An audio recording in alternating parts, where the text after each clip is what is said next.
After remaking Pizza Tower in Mario Maker 2, I wanted to take things to a whole new level by remaking Pizza Tower in Super Mario Odyssey. And while in this video, I'll be showing you exactly how I did it. Let's get started. So, in order for me to realize this project, I knew I would have to mod Mario Odyssey since Nintendo hasn't released any 3D Maker game yet. With me having absolutely zero modding skills, things were already going wrong for me. But thankfully enough, I could count on my good friend Manx Ninja Pick, who knew a lot about this domain. After getting on a call with him, he gave me a very long and detailed modding lesson. With all the knowledge I acquired, I could finally start making my very own Pizza Tower mod. The first thing I wanted to make was a playable Peppino, as he is the main character of the game. On my first attempt, I got him to appear in Odyssey, but he was always T-posing even when I performed specific movements such as jumps. I asked Manx whether it was normal or not, and he explained to me that in Mario Odyssey, each model is made up of a skeleton. For me to have my Peppino animated, I would have to transfer Mario's skeleton into Peppino's body by using a 3D modeling software, which was in my case, Blender. Since I had practically zero skills with Blender, this process took me forever to finish, but after a few hours of learning and trying, I eventually got a working Peppino in game. And well, if you wanted to see what bald Peppino would look like... Oh, you touch my tra-la-la.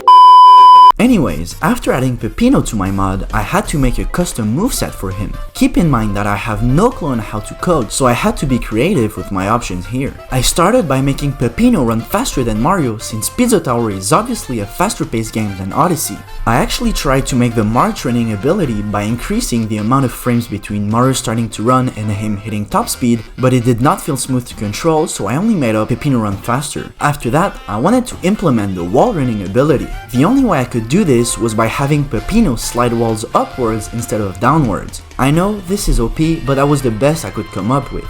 I then added the super jump to the moveset by making Peppino's spin jump much higher than Mario's. I also made the long jumps a bit floatier than normal so that they would match the original game. Finally, I made it so Mario could break hard blocks by rolling into them, which was meant to replace the dash ability. Now that Peppino was done, I could finally start adding objects to my mod. Before we continue, I want to point out that by creating this mod, my goal was to remake Pizza Tower in Mario Odyssey while also adding my own twist to it, so don't be surprised if everything isn't 100% accurate to the original game. Anyways, as I said, I needed to add pizza related items to the game in order to make a good environment for Peppino.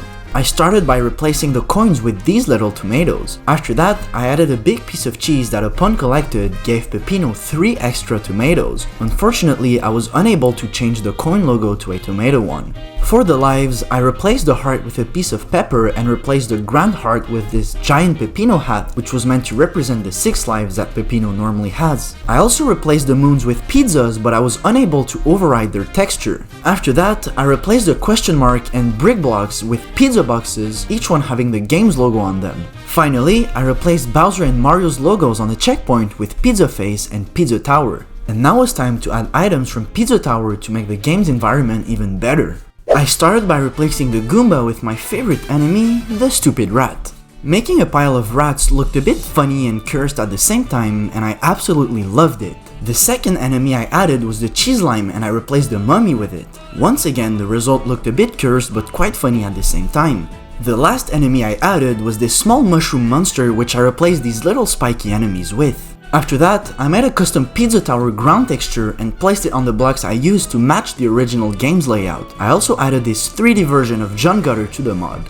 Finally, I built this custom model of an open box containing pizza slices and replaced the pipes with it to make this sort of portal from the game. Now with all the objects being added to the mod, it was time for my favorite part, importing the bosses. Remember at the beginning when I told you how long it took me to transfer Mario's skeleton into Peppino's body? Well, guess what? I had to do the exact same thing for all the bosses I imported, but I believe it was worth it since I got some pretty good results in my opinion.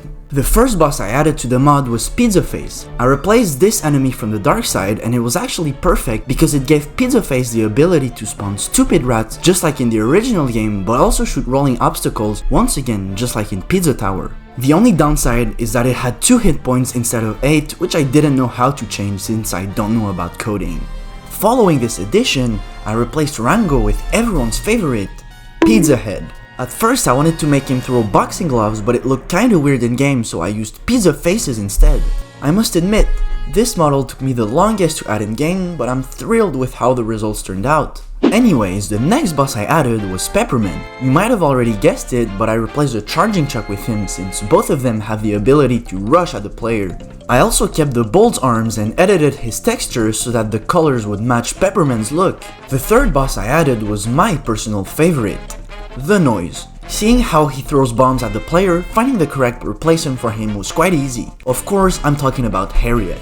On my first attempt at adding him to the game, I got his whole body to be animated, but his fingers looked pretty weird. I then deleted his hands to see how it would look in game, and I got this cursed and funny look that I decided to keep.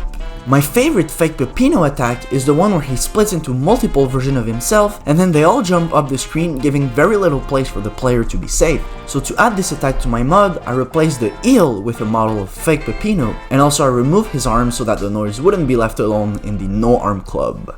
Anyways, in Pizza Tower, one of the most important mechanics in boss battle is being able to punch the enemy, and the only way to get something similar to this in Mario Odyssey is to play the final Bowser fight in which you can use this punching hat. For that reason, I replaced Bowser with the Vigilante as it was the only boss left to add and I really wanted to have the boxing mechanic. And now with all the objects and bosses imported, it was time to create something out of those. In the original game, the first thing you do after the opening cutscenes is play through a tutorial level. I made something similar for my mod by creating this parkour map, which shows the player all the new moves that Peppino has unlocked, but also some of the custom objects that I added to the game. So at the start, you have to perform a few jumps to get on these platforms and try to collect all the pizza toppings. Then you get to this wall full of tomatoes that is meant to reveal the new wall sliding ability. Once arrived at the top of that wall, you are granted a super hat to refill your lives and some Pizza Tower boxes. After that, you need to break some hard blocks by either rolling into them or simply throwing Cappy at them. You break some more blocks with a ground pound until you get to this part. Here you have to use the new super jump ability to get to the platform. Then you need to avoid spike traps, and if you can make your way to the end, you are rewarded with this cheeky little pizza hidden inside of a chest. After that, you can trigger John Gutter by throwing Cappy at him. Now if you're fast enough and make your way back to the beginning of the level before the timer expires, you can collect a second pizza and finish the level. And now after making this tutorial map, I tackled on to the bosses. I paired them in teams of 2 so that they wouldn't be too easy but also too hard to beat. The first pair was made of Pizza Face and Pizza Head. For their arena, I took the background from the Bowser Kingdom because I thought it matched the original game's theme quite well. Overall, this boss fight was much harder than I expected. As I hoped, capturing a stupid rat wouldn't give me any immunity against Pizza Head's attack, meaning I had to constantly look over my shoulders to avoid getting hit by either the rats, spike balls, or pizzas. With some great dodging skills and precise jumps, I was able to defeat both of the pizza guys for good. The second boss pair was made of the Noise and Peppermint. I built the arena in this sub-area and added the rain effect to it. I also removed the ability to capture Peppermint and placed a few cheese limes under the ground so that they would chase the player during the battle.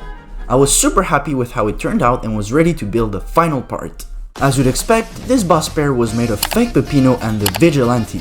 For the layout, I simply added some rain to Bowser's original arena. I also added fake Peppinos all over the place so that they would come off the ground at random moments during the confrontation. I liked the idea of having enemies chasing down Peppino, so I added a few mushroom heads all over the arena. Overall, this boss was much harder than the original Bowser fight and I was super happy with how it turned out. So yeah, that was pretty much my whole Pizza Tower mod. Of course, it isn't perfect and there's definitely room for improvement. If you enjoyed this concept, feel free to let me know in the comments down below and I'll be more than happy to make another video in which I show an updated version of my mod. Until then, stay safe and I'll see you in the next one. Bye!